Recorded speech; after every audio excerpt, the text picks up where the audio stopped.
নমস্কার বাঙালি। তো আজ আমার শখের বাইকের কিছু খারাপ দিক আমি বলবো, যেগুলো আমি কদিন আগেই যে লং রাইডটায় গেছিলাম সেটাই লক্ষ্য করেছি। তো শখের বাইকের বদনাম করা তো ভাই ঠিক সাজায় না, কিন্তু তাও এগুলো তোমাদের সাথে বলতে হচ্ছে, কারণ আমি আগেও বলেছি আমার কী কী সমস্যা হচ্ছে সেগুলো আমি বলবো। এবং লং রাইডে যাওয়ার আগেও বলেছি যে সমস্যাগুলো ফিল করবো এবং যে ভালো দিকগুলো ফিল করবো সেগুলো আমি সবাইকে জানাবো।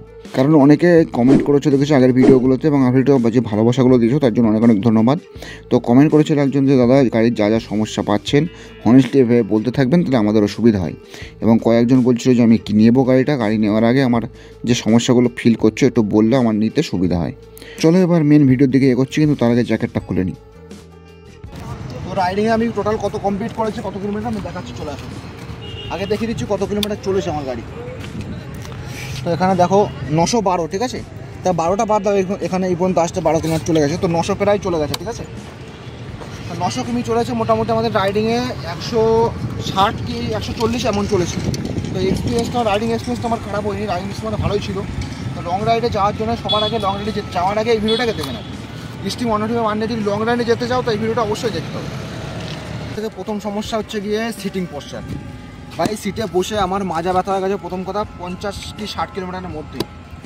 এটা পেছনে বসলে কোনো সমস্যা নেই, কিন্তু সামনে বসে যে চালাবে এই সিটটা যদি একটুখানি এদিক হতো, ব্যাকটা সাপোর্ট পেয়ে যেতাম, তাহলে সুবিধা হতো আর কি। এই পিছনে বসে মোটামুটি যদি লং রাইডে যেতে হয় 40-50 কিলোমিটার, তো এই অবস্থা যদি 200-300 কিলোমিটার যেতে হয় তাহলে ভাই মাজা আর থাকবে না। তো যাই হোক, এটা একটা মডিফাই ব্যাপার করতে হবে। আর একটা জিনিস সমস্যা হচ্ছে গিয়ার শিফটিংয়ে বললাম, গিয়ার শিফটিংয়ে সেকেন্ড গিয়ার থেকে ফার্স্ট গিয়ারে যেতে গিয়ে যে কী সমস্যা, অনেক জায়গায় অনেক সময় আমি গাড়ি নড়িয়ে চালিয়ে তো হচ্ছে না, আমি ফার্স্ট গিয়ারের জায়গায় সেকেন্ড গিয়ারে গাড়ি টেনেছি, এমন পরিস্থিতিও এসছে।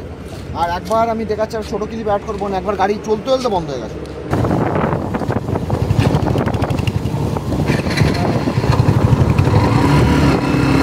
এই সমস্যাটা। আর একটা সমস্যা আমি বলছি যেটা ইদানিং আমার সামনে পড়ছে, সেটা হচ্ছে গিয়ে সকালবেলায় গাড়ি কিক মেরে স্টার্ট করছি, যেই গাড়ি গিয়ারে ফেলছি গাড়ি বন্ধ হয়ে যাচ্ছে। এই সমস্যাটা এই 3 থেকে 4 দিন আমি পেয়েছি, দেখেছি হয়েছে। এটা একদম নতুন একবার হয়েছিল, একবার আমার পাম্পে তেল ভরতে গিয়ে। আর এই কদিন দেখছি ঠান্ডার মধ্যে হতে পারে, ঠান্ডার জন্য হচ্ছে। যখন স্টার্ট নিচ্ছে একবারে, কিন্তু গাড়ি যখন আমি গিয়ারে ফেলছি ফার্স্ট গিয়ারে তখনই গাড়ি বন্ধ হয়ে যাচ্ছে। তারপর আবার নতুন করে স্টার্ট দিয়ে তারপর বেরোতে হচ্ছে। তো এই সমস্যাটা কেন হচ্ছে আমি জানি না। যাই হোক, সেকেন্ড সার্ভিসের সময় দেখা যাবে এটা কিসের জন্য কী বৃত্তান্ত। এবং এখনকার যে লং রাইডের বিষয়টা আমরা বলছিলাম, তো লং রাইডে যেতে গেলে গাড়ির প্রথম জিনিস হচ্ছে সবথেকে ভালো, সেটা আমি ভিডিওতেও বলেছিলাম যে ইঞ্জিনের অত ভাইব্রেশনটা ফিল হয় না। গাড়ি হাই স্পিডে গেলেও ভাইব্রেশনটা খুব বেশি ফিল হয় না।